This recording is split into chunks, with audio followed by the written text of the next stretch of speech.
குப்பை அள்ளும் பணிகள் தாமதமாக நடைபெறுவதாக மாமன்ற கூட்டத்தில் அதிமுக கவுன்சிலர் சண்முகநாதன் புகார் அளித்த நிலையில் இந்த வாக்குவாதமானது ஏற்பட்டிருக்கிறது.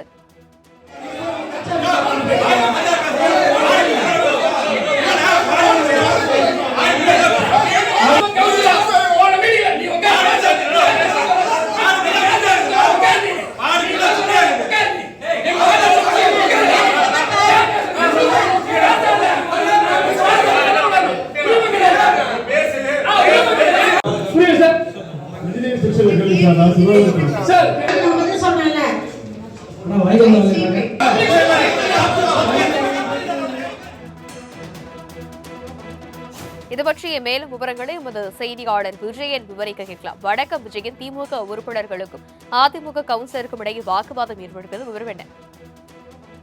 வணக்கம் தனலட்சுமி. காஞ்சிபுரம் மாநகராட்சி 51 வார்டுகள் கொண்டது. இந்த மாநகராட்சியில் மாதந்தோறும் காஞ்சிபுரம் மாநகராட்சிக்குட்பட்ட அண்ணா அரங்கத்தில் மாதாந்திர மாமன்ற கூட்டம் நடைபெறும். அந்த வகையில் இன்று மாமன்ற கூட்டம் காலை 10 மணி அளவில் துவங்கியது. இதில் திமுக மற்றும் அதிமுக கவுன்சிலரிடையே கடும் வாக்குவாதமானது மூண்டதால் பெரும் பரபரப்பு ஏற்பட்டது.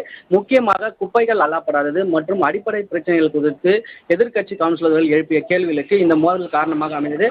அதிமுக கவுன்சிலர் சண்முகநாதன் நீண்ட நேரம் எடுத்துக்கொண்டு தனது வார்டு பகுதிகளுக்கு குப்பைகள் தேங்குவது குறித்தும் இதர அடிப்படைகள் பிரச்சனைகள் குறித்தும் ஆவேசமாக பேசினார். இதனால் ஆளுங்கட்சியான திமுக கவுன்சிலர்களும் அதிமுக கவுன்சிலருக்கு இடையே கடுமையான வார்த்தை போரானது ஏற்பட்டது. இரு தரப்பிலும் ஒருவர் குற்றம் சாட்டி கூச்சலிட்டதால் கூட்டம் சிறிது நேரம் ஸ்தம்பித்தது. மேலும் குப்பை அள்ளும் பிரச்சனைகளுக்கு தீர்வு காணும் வகையில் மாநகராட்சியில் புதிய குப்பை வண்டிகள் வாங்கப்பட உள்ளதாகவும் அவை வந்தவுடன் குப்பைகள் சீக்கிரம் எடுக்கப்படும் என்று மாநகராட்சி ஆணையர் கூட்டத்தில் தெரிவித்தார். ஆனால் எப்போதும் அதை செய்வீர்கள் என்று கவுன்சிலர்கள் மீண்டும் மீண்டும் கேள்வி எழுப்பது ஆணையர் இது ஒன்றும் கொஷின் அதாவது QR கோட் நிகழ்ச்சி அல்ல, இது உடனடியாக சரி செய்ய முடியாது, இதற்கு கூடிய விரைவில் சரி செய்யப்படும் என கேள்வி அளித்தார். கிட்டத்தட்ட மாமன்ற கூட்டத்தில் தீர்மானங்கள் எதுவுமே நிறைவேற்றாமல் கிட்டத்தட்ட வாக்குவாதம் மட்டுமே 1 மணி நேரத்திற்கும் நீண்டதால் மாநகராட்சி கூட்டத்தில் பெரும் பரபரப்பு நிலை வருகிறது. தனலட்சுமி, விவரங்களுக்கு நன்றி விஜயன்.